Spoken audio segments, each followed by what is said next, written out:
They hadn't spoken in years, until a cat appeared between them. The bitter February morning felt like punishment, the kind that made Everett pull his wool cap lower over his ears and wonder why he'd chosen to live in a place where winter lasted 6 months. At 64, he'd grown accustomed to the routine of grief: black coffee at dawn, the newspaper folded exactly as Margaret used to fold it, the same breakfast of toast and marmalade eaten in silence at the kitchen table, where 2 chairs now felt like an accusation. He was scraping ice from his front steps when he first saw the cat. It sat perfectly still on his porch railing, a slate-blue creature with the kind of composed dignity that made Everett pause mid-scrape. The cat's eyes were the color of storm clouds, and they fixed on Everett with an intensity that felt almost human. For a moment, neither moved. The wind rattled the bare branches of the old maple, and somewhere down the street, a snowplow ground against asphalt. "Shoo," Everett said half-heartedly, waving his ice scraper. "Go on." The cat blinked slowly, as if considering this suggestion, then settled more comfortably on the railing. Its tail curled around its paws with deliberate precision.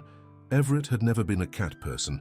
Margaret had wanted one once, years ago, but he'd talked her out of it with practical arguments about vet bills and allergies and the general inconvenience of pets.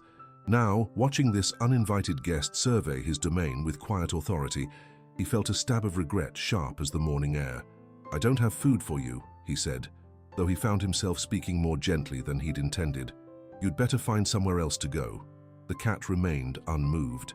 When Everett finished with the steps and headed back inside, he could feel those storm cloud eyes following him. Through the kitchen window, he watched the cat settle into a patch of weak sunlight, apparently planning a longer visit. The house felt emptier, with the knowledge that something alive waited just outside. Everett tried to focus on his morning routine, the crossword puzzle, the weather report, the careful inventory of tasks that would fill another day. But his attention kept drifting to the window, where the cat maintained its vigil with the patience of snow. By afternoon, when Everett ventured out to check his mailbox, the cat had moved to his porch swing. It had somehow arranged itself among the faded cushions as if it belonged there, and when Everett approached it began to purr, a sound like distant thunder, warm and rumbling. "You can't stay," Everett said, but his voice lacked conviction. The cat stretched, displaying white patches on its chest and paws, then fixed him with that steady gaze again. There was something unsettling about being looked at so directly, as if the cat could see past the careful walls Everett had built around himself. That evening, as twilight painted the snow purple, Everett found himself opening a can of tuna. He told himself it was just to get rid of the cat, to send it on its way with enough food to last until it found another sucker. But when he set the dish on the porch and watched the cat eat with delicate, grateful bites, he felt something crack inside his chest, the first fissure in armor he'd worn for 3 years. Before we continue with the story, I want to ask you for something very special. Please subscribe to the channel, give this video a like, and leave a comment. Every single action makes a difference and helps our project grow. "Just this once," he murmured to the empty air. "Then you find somewhere else to go." The cat finished eating and sat back on its haunches, cleaning its whiskers with methodical precision. When it looked up at Everett again, he could have sworn he saw understanding in those storm-colored eyes, as if the cat knew exactly what kind of man stood before it. Lonely, stubborn, afraid to hope for anything that might require him to care again. That night, the temperature dropped to 12 degrees. Everett lay in bed listening to the wind howl around the corners of his house, thinking about the cat. He'd left an old towel in a sheltered corner of the porch, telling himself it was just common decency, nothing more. But when sleep finally came, his dreams were filled with the sound of purring. He woke to find paw prints in the fresh snow, leading from his porch to the fence line that separated his property from the house next door. The house where his daughter lived, where Miriam had moved back 8 months ago without a word, returning to the town she'd fled 15 years earlier, with her new husband and big dreams.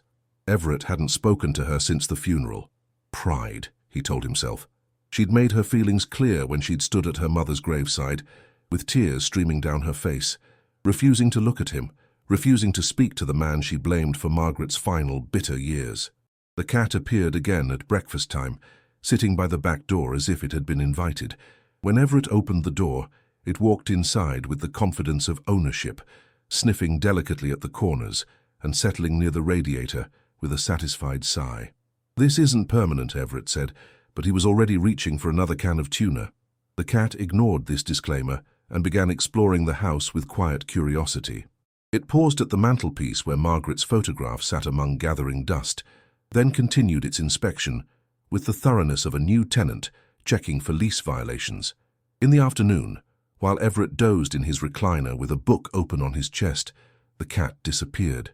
He woke to find the back door still closed, the windows still latched, and no sign of his unexpected guest. A thorough search of the house revealed nothing. It was as if the cat had simply evaporated. But at dinner time there came a soft scratching at the back door. Everett opened it to find the cat sitting patiently on the step, its fur carrying the faint scent of something sweet, vanilla and cinnamon, like baking, like the smell that sometimes drifted over the fence from Miriam's kitchen on weekend mornings. "Where have you been?" Everett asked, and immediately felt foolish for talking to an animal as if it might answer. The cat wound itself around his ankles, purring that thunder-rumble purr, and Everett found himself reaching down to stroke the soft fur. It had been so long since he'd touched another living thing with tenderness that the simple contact nearly undid him. That night, he gave the cat a name, Solace. It seemed to fit. This creature that had appeared from nowhere to sit with him in his loneliness, to break the terrible quiet that had filled his house since Margaret died. "Solace," he said aloud, testing the sound. The cat looked up from where it had curled beside the radiator, and Everett could have sworn it approved. Outside, snow began to fall again, covering the world in fresh silence. But inside, for the first time in months, Everett's house felt occupied by more than memory. As he prepared for bed, he left the bedroom door open, just in case his new companion decided to wander. He fell asleep to the sound of soft footsteps in the hallway and the distant rumble of contented purring. Tomorrow, he thought drowsily, he would have to figure out what to do about this cat. Tomorrow, he would make some decisions. But deep down, as sleep claimed him, Everett suspected that the decisions had already been made, that sometimes the things we need most arrive without invitation, settling into our lives with the quiet authority of creatures who know exactly where they belong. In his dreams, he heard Margaret's voice, soft as snow. "About time you had some company." Spring arrived tentatively in Millbrook, as if unsure of its welcome after such a harsh winter. The first crocuses pushed through the softening snow in Everett's front yard, and the ancient maple began showing the barest hint of green buds. Solace had settled into the rhythm of Everett's days with the ease of a long-time resident, appearing for breakfast with clockwork precision and disappearing each afternoon like smoke. It took Everett 3 weeks to discover where his mysterious companion went during those daily absences.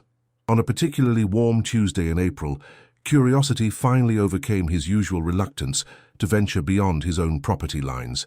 He followed the trail of paw prints in the muddy soil along the fence, past the struggling daffodils Margaret had planted years ago, to a section where the wooden slats had warped with age and weather. There, at knee-height, was a gap just wide enough for a determined cat to squeeze through. The gap led directly into Miriam's backyard. Everett knelt in the damp earth, peering through the opening with the guilty fascination of a spy. He could see Miriam's kitchen window from this angle, could make out the yellow curtains she'd hung, the same pattern Margaret had loved but never gotten around to buying. As he watched, a familiar grey shape appeared on Miriam's back porch, settling into a patch of afternoon sunshine, with the same proprietary air it displayed at his own house. "You've been visiting both of us," Everett whispered, and felt something twist in his chest that might have been jealousy or might have been hope. Over the following weeks, he began to notice other signs of Solace's double life. The cat would return from its afternoon adventures, carrying scents that didn't belong to Everett's world: lavender fabric softener, fresh bread, the particular soap Miriam had always favored, even as a child. Sometimes there were other telltale signs: a strand of yarn caught in Solace's fur, or soil under its paws that didn't match Everett's garden. The realization should have bothered him more than it did. For 3 years he'd cultivated his solitude like a careful gardener, weeding out anything that might disturb the careful ecosystem of his grief. But somehow, knowing that Solace moved freely between the two houses felt less like betrayal than like a bridge being built without his permission. One evening in early May, as Everett sat on his porch watching the sunset paint the sky the color of ripe peaches, Solace appeared with something in its mouth. The cat padded over to him and dropped its offering at his feet, a small tarnished key. Everett picked up the key, turning it over in his fingers. It was old brass, worn smooth by countless hands, with a head shaped like a heart. He recognized it immediately. It was the key to Margaret's jewelry box, the one she'd kept on her dresser for 40 years. The one he'd lost track of in the chaos following her death, when sorting through her belongings, had felt like dismantling their entire life together piece by piece. "Where did you find this?" he asked Solace, but the cat had already curled up beside his chair, apparently satisfied with its delivery. That night, Everett used the key to open Margaret's jewelry box for the first time since the funeral. Inside, beneath the familiar tangle of earrings and pins, he found a folded piece of paper he'd never seen before. In Margaret's careful handwriting it read, "When you're ready to forgive yourself and her, plant something beautiful." The note was dated just 2 weeks before Margaret's death, during those final terrible days when she could barely speak, but still insisted on sitting by the window, watching the empty house next door, where Miriam's old bedroom window faced their own.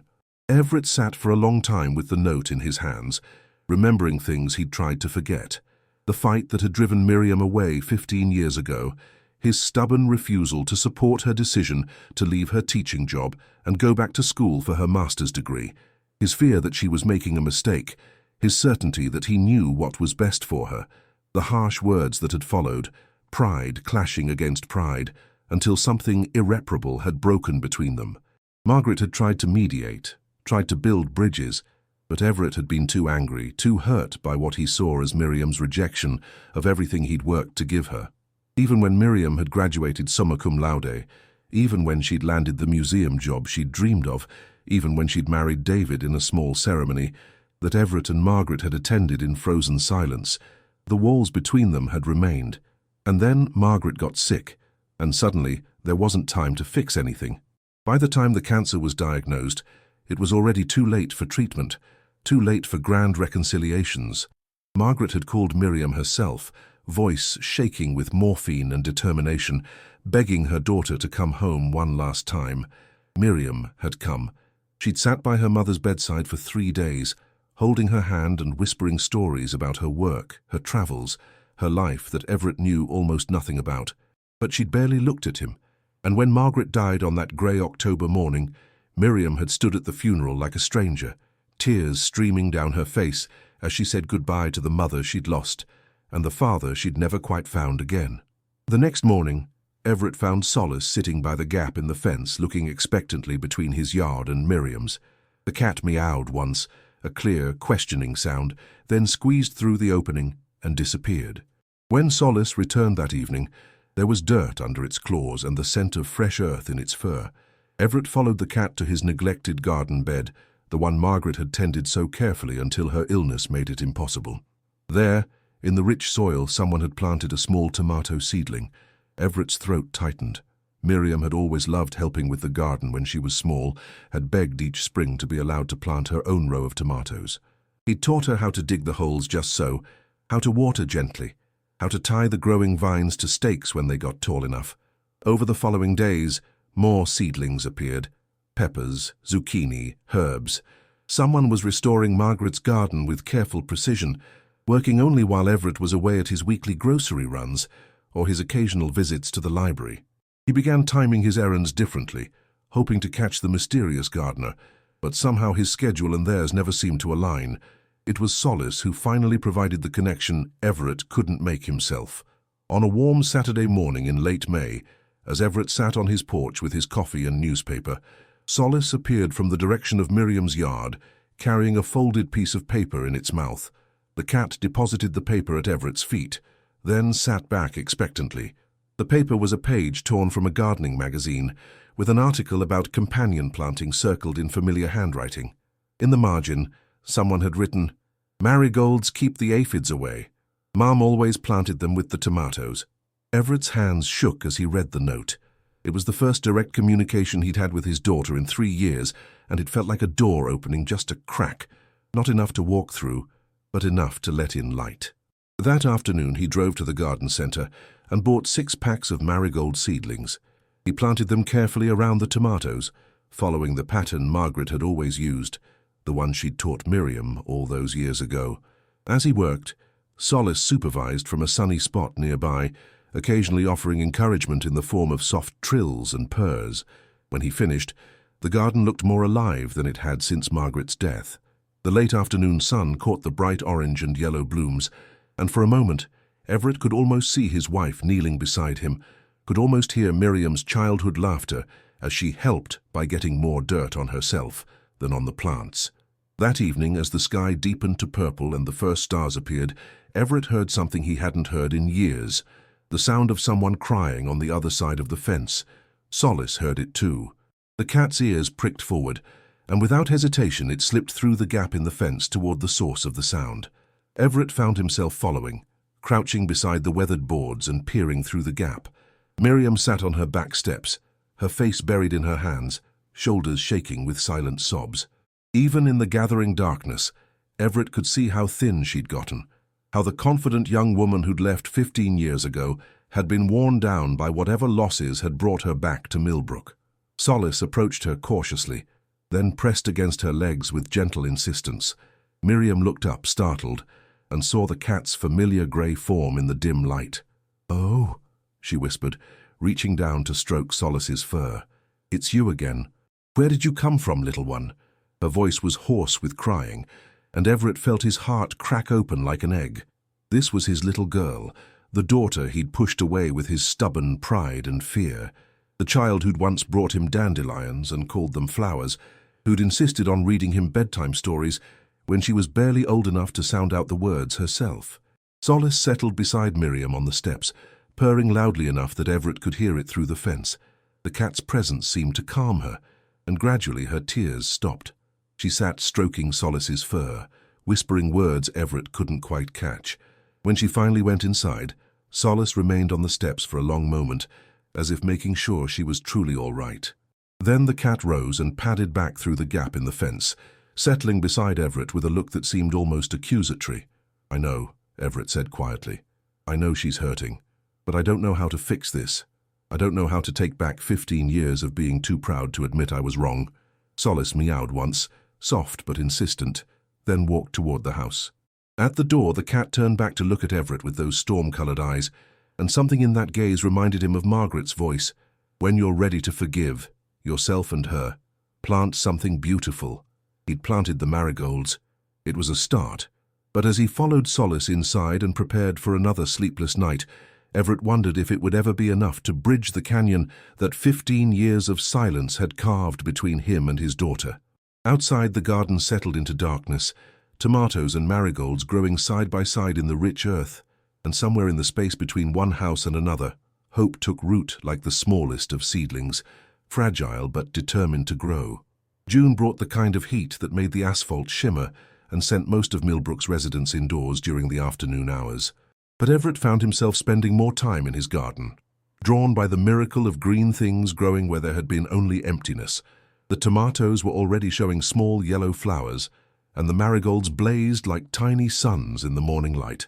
Solace had taken to napping in the shade of the tomato plants during the hottest part of the day, occasionally opening one eye to supervise Everett's weeding efforts.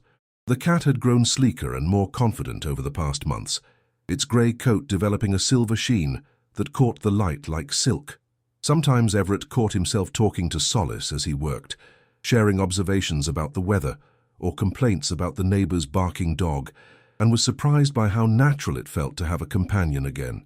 It was on one of these sweltering afternoons that Everett's careful routine was disrupted by the sound of voices next door. He was kneeling beside the pepper plants, trying to tie them to stakes without disturbing their roots, when he heard Miriam's voice rise in frustration. "No, I understand your policy, but this is an emergency," she was saying, apparently into her phone. "My air conditioning unit died sometime during the night, and the repair company can't come out until Friday. It's going to be 97 degrees today." Everett paused in his work, listening despite himself. Through the gap in the fence, he could see Miriam pacing on her back porch, phone pressed to her ear, free hand pushing damp hair away from her face. "Yes, I've tried every other company in town," she continued, her voice tight with the kind of controlled desperation that comes from dealing with bureaucracy while heat-stressed. "I called you because you were the only one who even answered your phone." Everett remembered that feeling, the helplessness of being at the mercy of repair schedules and service calls, of having your comfort held hostage by someone else's calendar. He'd felt it often during Margaret's illness, waiting for doctors to return calls, for test results, for appointment slots to open up. Miriam ended the call with an exasperated sigh and sank into one of the porch chairs. Even from a distance, Everett could see how flushed her face was, how her shirt clung damply to her back. She fanned herself with what looked like a magazine, but the gesture seemed more automatic than effective. Solace, who had been dozing nearby, suddenly stood and stretched. The cat padded over to the fence and squeezed through the gap with purposeful determination. Everett watched as Solace approached Miriam, who looked down in surprise. "Oh, hello there," she said, reaching down to pet the cat. "You picked a terrible day to visit. I'm afraid I'm not very good company when I'm melting." Solace rubbed against her legs, then did something curious. The cat walked to the edge of the porch and looked back at Miriam, then repeated the gesture. It was clearly trying to communicate something, but Miriam seemed puzzled by the behavior. "What is it, Kitty? What do you want me to see?" Solace walked to the gap in the fence and sat down, looking directly at Everett through the opening. For a moment their eyes met, human and cat, both perfectly aware of what was being suggested. Everett felt his chest tighten with the familiar knot of pride and fear that had governed so many of his decisions over the years. The sensible thing would be to retreat into his air-conditioned house, to let Miriam solve her own problems, the way she'd been doing for the past 15 years. It wasn't his place to interfere, not after everything that had happened between them. But then he remembered Margaret's voice from that last terrible week, when pain medication made her words slur, but couldn't diminish their clarity. "Don't let pride kill what's left, Everett. Don't make my mistakes." Before he could talk himself out of it, Everett stood and walked to the fence. "Miriam," he called softly. She froze, magazine still clutched in her hand. For a long moment, neither of them spoke. Then, slowly, she approached the gap in the fence. "Dad?" Her voice was uncertain, as if she couldn't quite believe he was there. "I couldn't help overhearing," Everett said, the words feeling rusty in his throat. "About your air conditioning." "Oh." She looked down at Solace, who was sitting between them like a furry diplomat. "Yes, it died sometime last night. The repair company can't come until Friday." "I have window units," Everett said quickly, before his courage could fail him. "In the spare bedroom and the basement storage room. They're just sitting there gathering dust. You could, if you wanted to borrow one, just until yours is fixed." Miriam stared at him through the gap in the fence, and Everett could see the war between pride and practicality playing out on her face. She had his stubborn chin, the same set to her jaw that he saw in the mirror every morning, and he recognized the expression of someone fighting with themselves about whether to accept help. That would be very kind of you," she said finally, "if you're sure you don't need them." "I'm sure," Everett said, already feeling lighter. "Give me a few minutes to dig one out. The spare bedroom unit should be perfect for your living room." 20 minutes later, Everett found himself standing on his daughter's porch for the first time in 15 years, a window air conditioner balanced in his arms and sweat beading on his forehead. Miriam had unlocked the front door but hovered uncertainly in the doorway, as if unsure whether inviting him inside would violate some unspoken rule they'd both been following. "The living room window should work," she said, stepping aside to let him enter. "It's the same type as your house." The interior of Miriam's house was nothing like he'd expected, where his own home remained largely unchanged from Margaret's decorating choices 20 years ago. Miriam had created something entirely her own. The walls were painted in warm earth tones, and the furniture was an eclectic mix of vintage pieces and modern comfort. Bookshelves lined every available wall, packed with volumes on art history, museum studies, and archaeology. It was the home of someone who had built a life rich with learning and beauty, and Everett felt a stab of regret for all the years of that life he'd missed. Installing the air conditioner took longer than expected.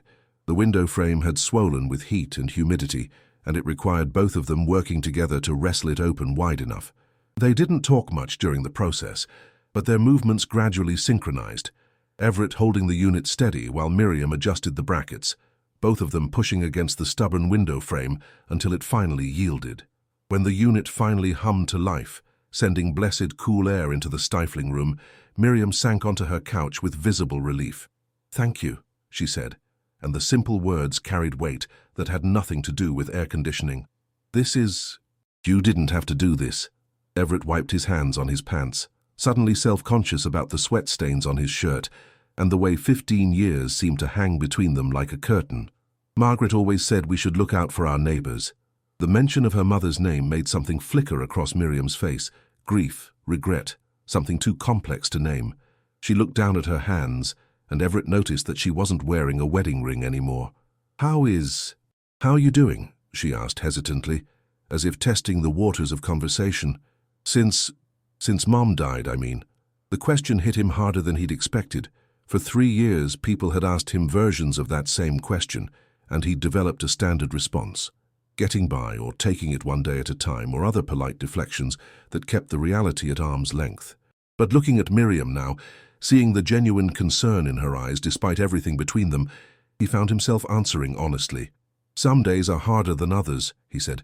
"The house is very quiet now." "I can imagine," she said softly. She loved that house, loved the garden especially. "You've been helping with it," Everett said.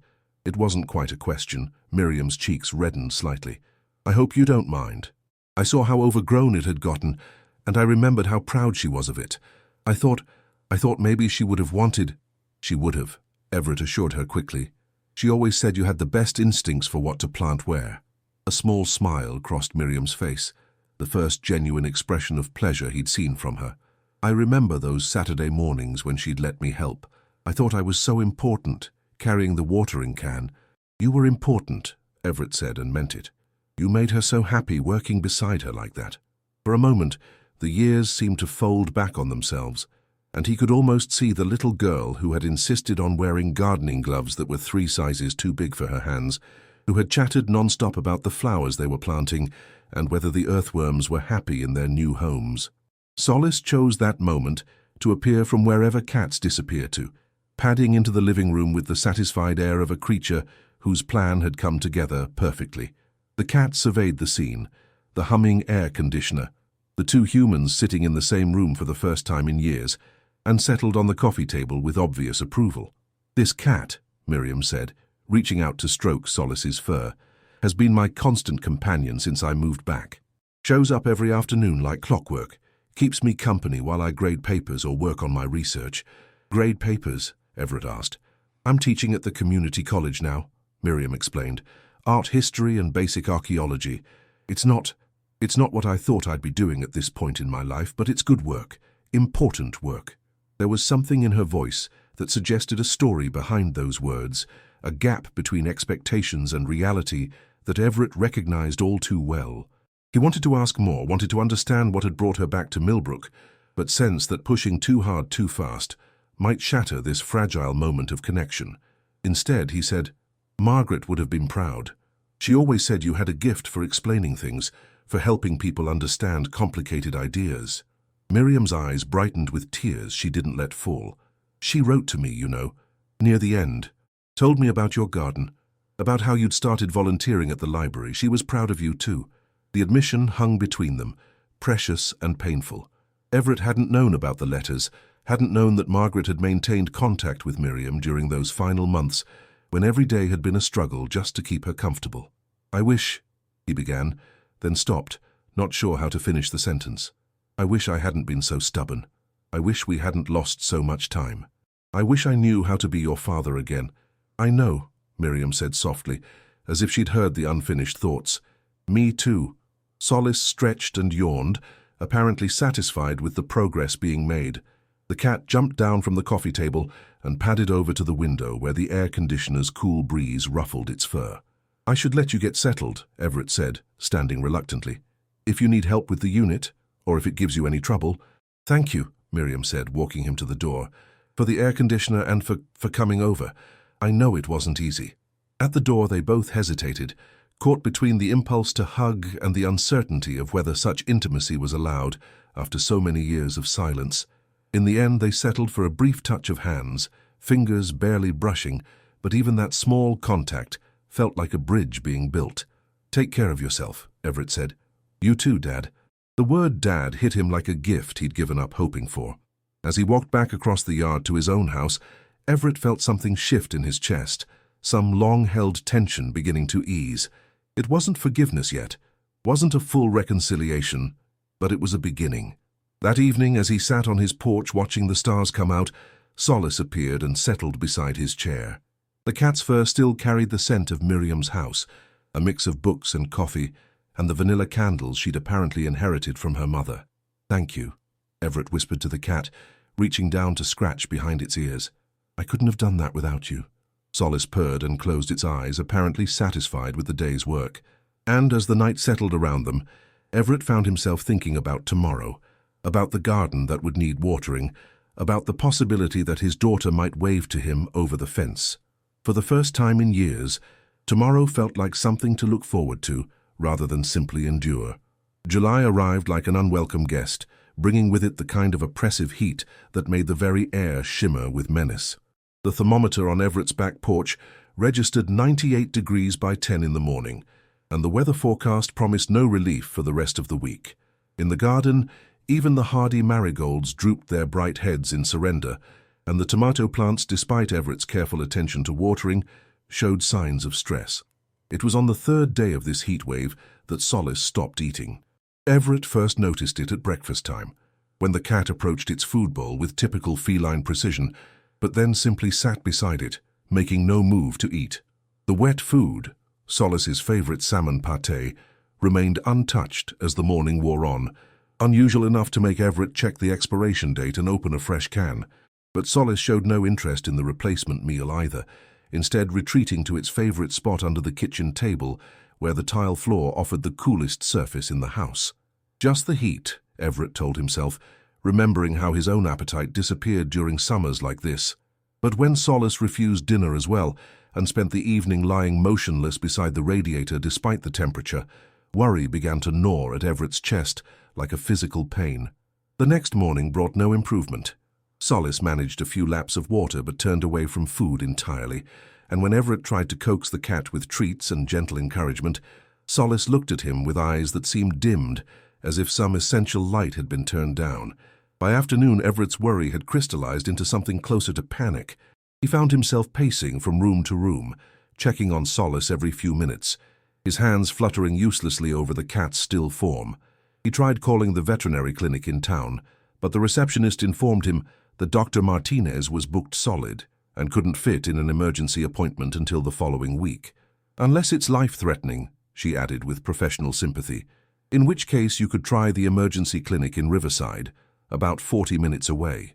Everett hung up the phone with shaking hands. Life-threatening. How was he supposed to know? Solace was still breathing, still responsive when touched, but there was something wrong, something fundamentally different about the cat's demeanor that set off every alarm bell in Everett's protective instincts.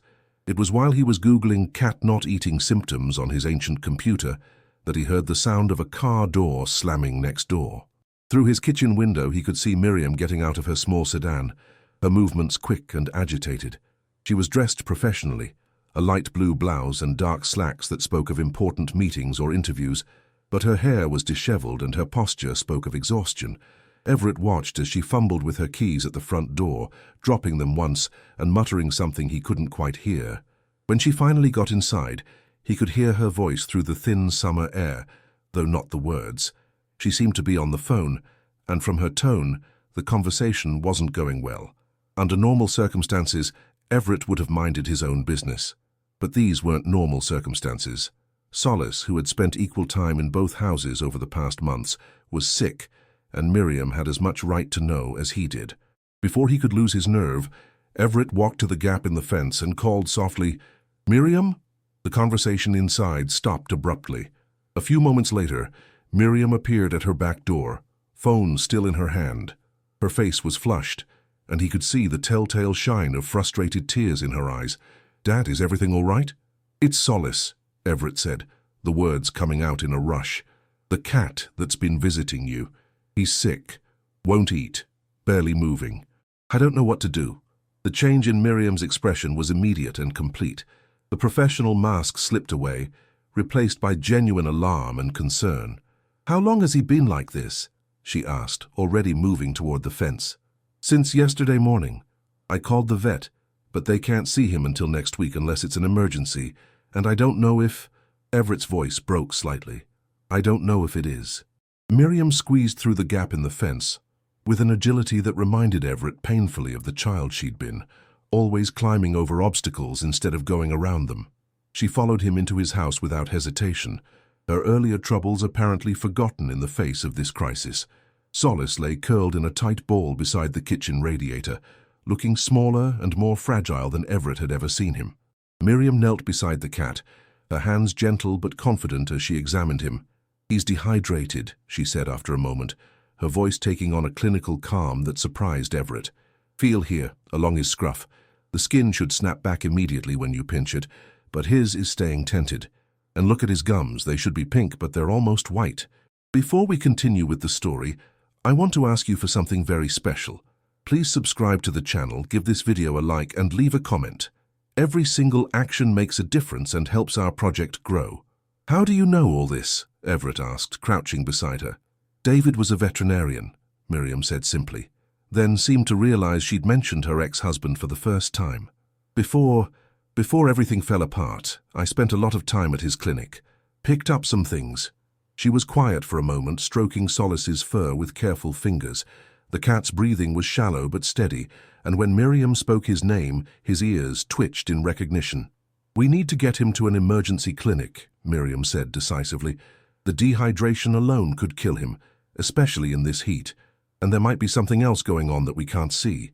"The nearest emergency clinic is in Riverside," Everett said, 40 minutes away. "Then we'd better get moving." Miriam was already standing, her professional composure firmly in place. "Do you have a carrier?" Everett shook his head, feeling helpless and unprepared.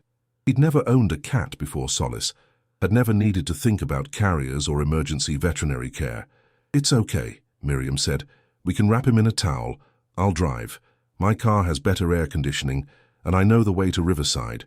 The next few minutes passed in a blur of careful preparation. Miriam wrapped Solace in one of Margaret's old bath towels, the soft blue one that still smelled faintly of her lavender soap. The cat didn't resist, which worried Everett more than any struggle would have. Solace had always been alert and opinionated about being handled, but now he lay passive and limp, trusting them to make decisions he didn't have the energy to question.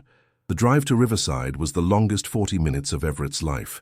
He sat in the passenger seat with Solace cradled in his lap, one hand constantly checking for the reassuring rise and fall of the cat's breathing.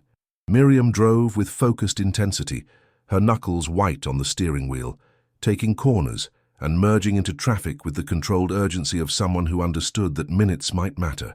They didn't talk much during the drive, but somehow the silence felt companionable rather than awkward. They were united in purpose, two people who loved the same small creature and were determined to save him. It was the first time in 15 years that Everett and Miriam had worked as a team, and despite the circumstances, there was something healing in the partnership. The emergency veterinary clinic was a low modern building that bustled with the kind of organized chaos Everett remembered from hospital waiting rooms during Margaret's illness. They were triaged quickly. Solace's condition was serious enough to warrant immediate attention, and within minutes found themselves in an examination room facing a young veterinarian with kind eyes and capable hands. Dr. Sarah Chen examined Solace with gentle thoroughness, asking questions about his recent behavior, appetite, and bathroom habits. When she listened to his heart with her stethoscope, she frowned slightly. "I'm hearing a murmur," she said. "It's possible he has an underlying heart condition that's being exacerbated by the heat and dehydration. We'll need to do some blood work and get some fluids into him right away." "Is he going to be okay?" Everett asked, the words scraping his throat raw. "I think so," Dr. Chen said, but her tone was carefully neutral. "The next 24 hours will tell us a lot. He's stable now, which is good, but he's going to need to stay overnight for monitoring and IV fluids." The idea of leaving Solace at the clinic felt like abandonment, but Everett could see the wisdom in it. The cat needed professional care, round-the-clock monitoring, things that love and good intentions couldn't provide. Can we both visit?" Miriam asked hesitantly. "I mean, he's been staying at both our houses. We both care about him." Dr. Chen's expression softened. "Of course. In fact, it might help. Cats recover better when they have familiar people around." They filled out paperwork together, Everett handling the financial responsibility, while Miriam provided the detailed medical history she'd observed during Solace's afternoon visits. As they prepared to leave, Dr. Chen called them back to the examination room for one last look. Solace lay on a heated blanket with an IV line in his front paw, looking impossibly small against the stainless steel examination table. But his eyes were clearer now, and when he saw them, he lifted his head slightly and managed a weak purr. "He knows you're here," Dr. Chen said softly. "That's a very good sign." On the drive home, as the sun set in spectacular shades of orange and pink, Everett and Miriam finally talked about more than just the cat. The crisis had broken down some invisible barrier between them, and words began to flow more freely. "I'm sorry about your marriage," Everett said quietly. "I didn't know." Miriam was quiet for a long moment.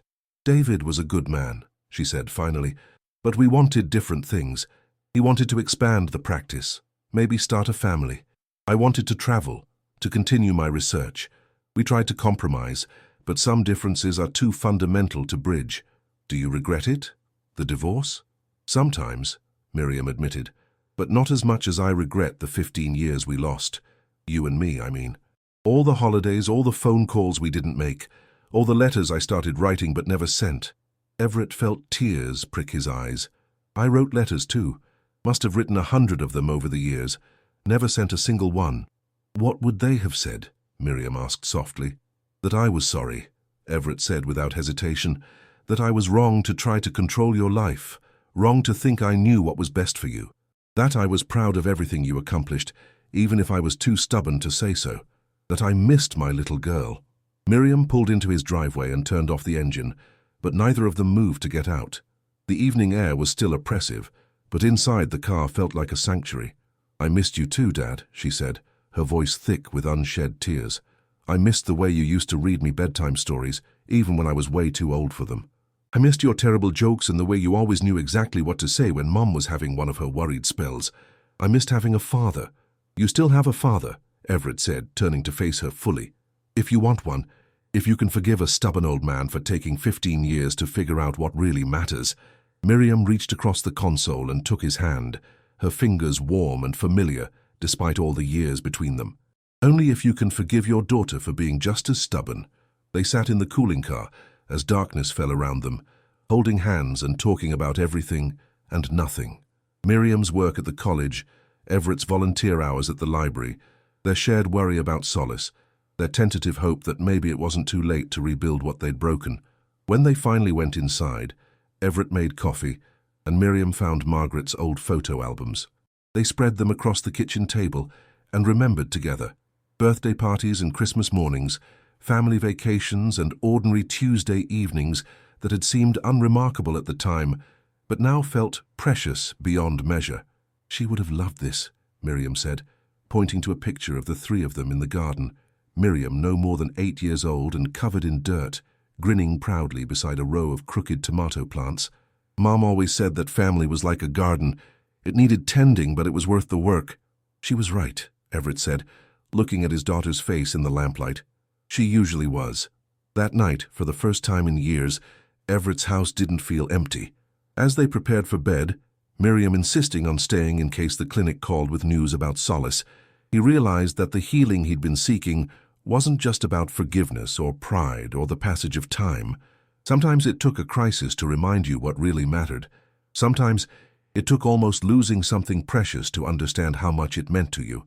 And sometimes the longest journeys home began with the smallest, most vulnerable creatures showing you the way.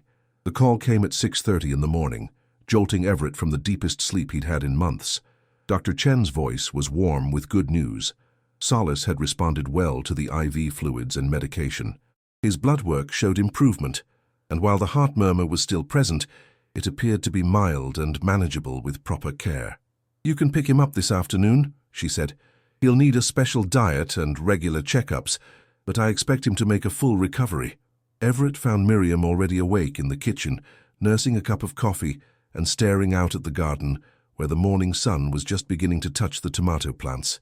She'd slept in Margaret's old sewing room, and seeing her there in the morning light, hair tousled, wearing one of his old T-shirts over her clothes from yesterday, reminded him so powerfully of the teenager she'd been that his chest tightened with memory. "Good news?" she asked, reading his expression. "The best," he said, and watched her face transform with relief. They drove to Riverside together again, this time with a proper cat carrier borrowed from Miriam's neighbor, and a shopping list of special foods and medications that would become part of their new routine. The veterinary clinic buzzed with the controlled energy of a busy Saturday morning, but when they were led back to see Solace, everything else faded away. The cat was sitting upright in his cage, looking infinitely more like himself. His eyes were bright and alert, and when he saw them, he pressed against the bars with obvious pleasure, purring loud enough to make the veterinary assistant smile. "He's been asking for you all morning," she said, unlocking the cage door. "Wouldn't eat his breakfast until Dr. Chen promised him you were coming." Solace allowed himself to be transferred to the carrier with dignity, but kept up a steady stream of conversational meows during the ride home, as if he had important things to tell them about his adventure. Miriam reached through the carrier's wire door to stroke his fur, murmuring reassurances and promises about the welcome home they had planned. Back at Everett's house, they set up a comfortable recovery area in the living room. A soft blanket near the window where Solace could watch the birds, fresh water in his favorite bowl, and the prescribed cardiac support food that smelled unfortunately like fish-flavored cardboard. Solace inspected these arrangements with the critical eye of a hotel guest, then settled onto the blanket with a satisfied sigh. "He approves," Miriam said, laughing as Solace stretched himself across the entire blanket despite his relatively small size. Over the following days, they fell into a routine neither had planned, but both embraced. Miriam would arrive each morning with coffee and pastries from the bakery downtown, and they would sit together, monitoring Solace's recovery. She brought her laptop and worked on her research, while Everett read or tended to household tasks, their comfortable silence broken by observations about Solace's improving appetite or discussions about the garden.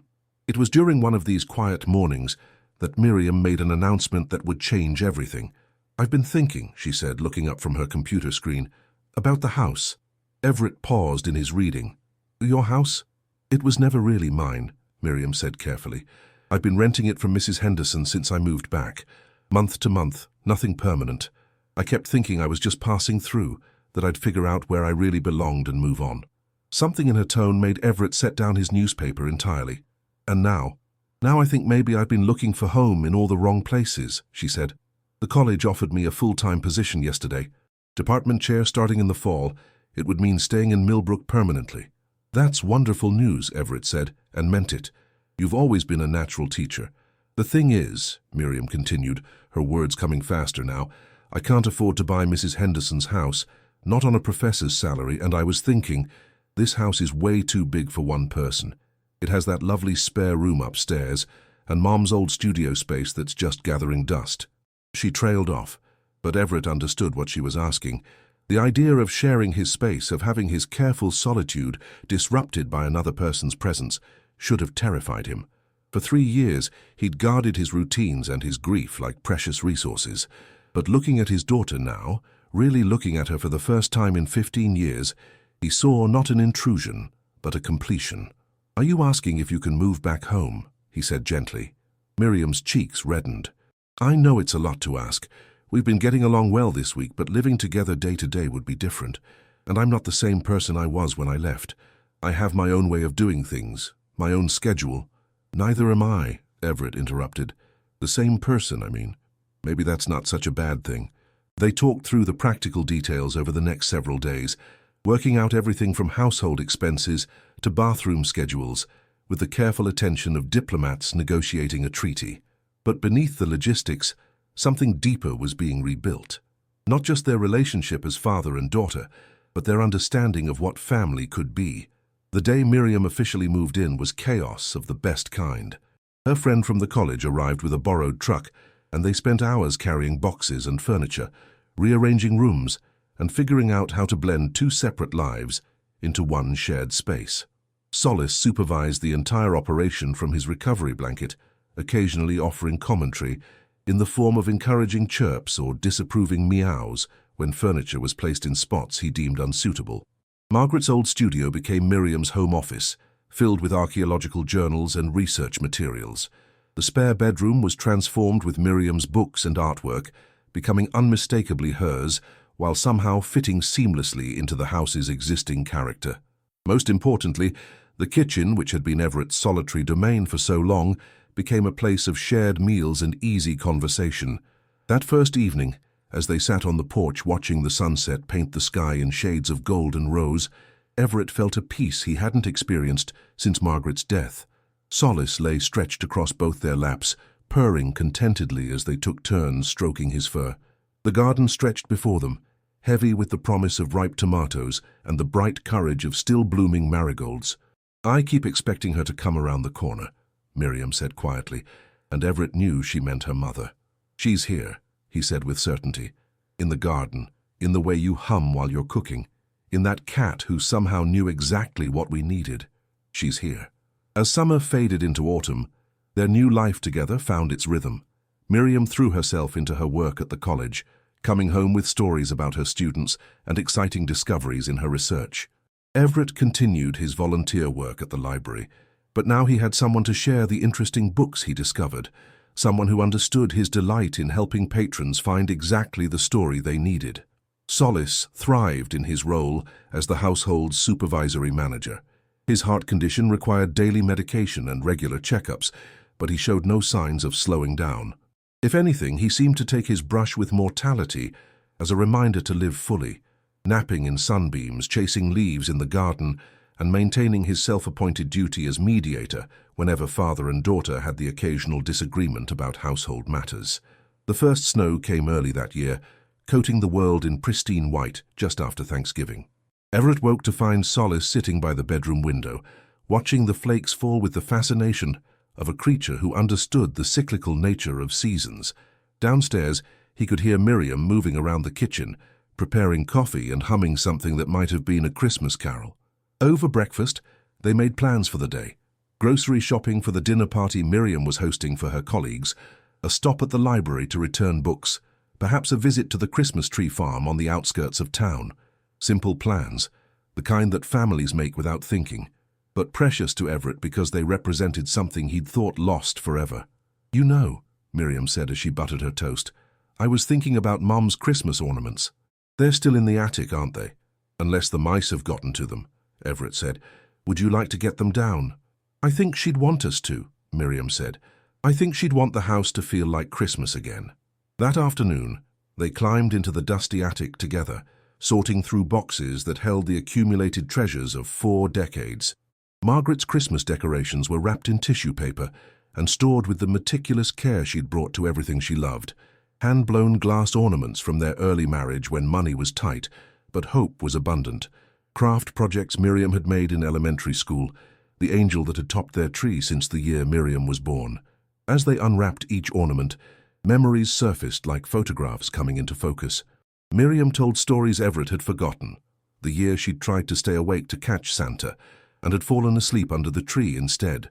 The Christmas morning when they'd had to coax her out of her room because she was too excited to walk. Everett shared his own memories, the way Margaret would start playing Christmas music in November, her insistence on making cookies for every neighbor on the block, her delight in finding the perfect gift for each person on her list.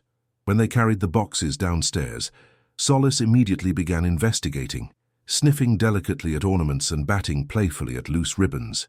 It was as if he understood that something important was happening, that the house was being prepared for celebration. That evening, as they decorated the tree together, while snow continued to fall outside, Everett marveled at how naturally they worked as a team. Miriam hung ornaments on the higher branches, while Everett handled the lower ones, and they both made sure Solace's reach extended only to unbreakable decorations. They didn't talk much as they worked, but the silence was comfortable, filled with the soft sounds of Christmas music and Solace's occasional purr of approval. When they finished, they stood back to admire their work. The tree glowed with warm light, each ornament catching and reflecting the illumination like captured stars. It was beautiful, but more than that, it was alive with memory and hope, a symbol of everything they'd lost and everything they'd found again. "She would have loved this," Miriam said softly. "She does love it," Everett corrected gently. "Love doesn't end, sweetheart. It just changes form." On Christmas morning, Everett woke before dawn to the sound of purring. Solace was curled against his shoulder, rumbling contentedly in the grey pre-dawn light. From downstairs came the sense of coffee brewing and something cinnamon-sweet baking in the oven. Miriam's surprise breakfast, he suspected. As he lay there listening to his daughter move around the kitchen below and feeling the warm weight of the cat against his shoulder, Everett thought about the year that was ending. 12 months ago he'd been a different man, lonelier, harder, trapped in grief that felt like amber, preserving him in pain.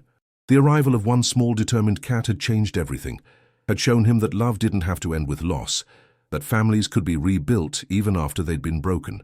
When he finally went downstairs, he found Miriam arranging presents under the tree, while Solace supervised from a nearby chair. She looked up as he entered, her face bright with the particular joy that belonged to Christmas morning. "Merry Christmas, Dad," she said, and the words carried the weight of all their yesterdays and the promise of all their tomorrows. "Merry Christmas, sweetheart," he replied, and meant it with his whole heart. Later, as they sat surrounded by wrapping paper and the debris of a perfect Christmas morning, Solace curled between them on the couch, Everett reflected on the miracle of second chances. Sometimes the things we need most arrive uninvited. A grey cat on a winter morning, a daughter ready to come home, the courage to admit we were wrong and the grace to try again. Outside, snow continued to fall, blanketing the world in fresh possibility. Inside, 3 hearts beat in comfortable synchronization, creating a rhythm that sounded remarkably like hope, remarkably like home, remarkably like the promise that some winters end not in loss, but in the quiet miracle of love finding its way back to where it belongs. And in the space between one heartbeat and the next, in the warmth of shared silence and the soft rumble of a cat's contented purr, Everett understood that Margaret had been right all along. Family was like a garden, requiring patience and tending and faith. But when the conditions were right, when love was given room to grow, even the most broken ground could bloom again.